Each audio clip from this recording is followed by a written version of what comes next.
তো নমস্কার বন্ধুরা, আমরা ভারতবাসী। আমাদের দেশ ভারতবর্ষ। এই ভারতবর্ষ একদিন ইংরেজদের কাছে পরাধীন ছিল। শ্বেতাঙ্গরা আমাদের দেশে রাজত্ব করত। শ্বেতাঙ্গরা আমাদের দেশে শাসন কার্য চালাতো। তখন আমাদের কোনো ক্ষমতা ছিল না। তখন আমরা না পারতাম নিজের ইচ্ছামতো কথা বলতে, না পারতাম নিজের ইচ্ছামতো চলে ফিরে বেড়াতে। শ্বেতাঙ্গরা যখন ভারতবর্ষে শাসন কার্য চালাতো, তখন শ্বেতাঙ্গদের কিছু ক্লাব ছিল, আর সেই ক্লাবের ওপরে সাইনবোর্ডে বড় বড় করে লেখা থাকতো ভারতীয় পুকুর এবং ভারতীয়দের প্রবেশ নিষেধ। তো এমন একটা অরাজকতা ছিল তখন। ভারতীয়রা নিজের মুখ খুলে কোনো কথা বলতে পারতো না, না নিজের ইচ্ছামতো চলতে পারতো। বর্তমানে আমরা কিভাবে চলে ফিরে বেড়াচ্ছি, বর্তমানে আমরা কিভাবে নিজের বক্তব্যকে, নিজের মন্তব্যকে প্রস্ফুটিত করছি, এই সমস্তগুলো হলো কি করে?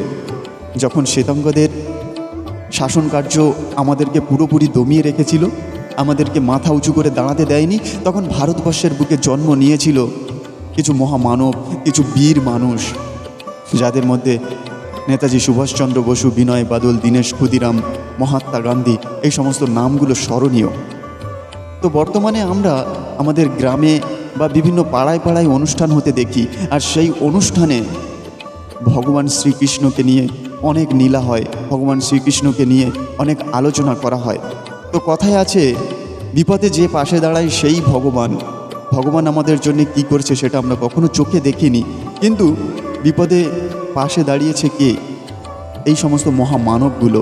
তো যেমন পাড়ায় পাড়ায়, রাস্তায় রাস্তায়, অলিতে গলিতে ভগবানকে নিয়ে চর্চা করা হয়, ভগবানকে নিয়ে আলোচনা করা হয়, আমার মনে হয় যারা আমাদেরকে স্বাধীনভাবে চলতে শিখিয়েছে, স্বাধীনভাবে কথা বলতে শিখিয়েছে, সেই সমস্ত মানুষগুলোকে নিয়ে যদি একটু ওই কৃষ্ণ নীলার মতন করে আলোচনা সভা তৈরি করা হয়, তাহলে আমাদের সাথে সাথে, আপনাদের সাথে সাথে আমাদের পরবর্তী প্রজন্মও জানতে পারবে কাদের জন্যে আজকে আমরা সুস্থ ও সবলভাবে পৃথিবীর বুকে বাঁচতে পারছি, চলতে পারছি, ঘুরতে পারছি, কথা বলতে পারছি।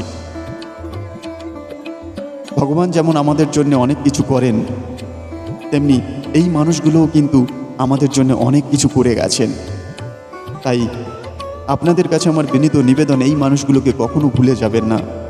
আর ভগবানকে নিয়ে যেমন লীলা করা হয়, তেমনভাবে যদি এই বীর পুরুষদেরকে নিয়ে আলোচনা সভা তৈরি করা হয়, রাস্তায় রাস্তায়, মোড়ে মোড়ে, পাড়ায় পাড়ায়, তাহলে কেমন হয় সেটা অবশ্যই আপনারা আমাকে কমেন্ট করে জানাতে ভুলবেন না। কিন্তু ধন্যবাদ, ভালো থাকবেন সবাই।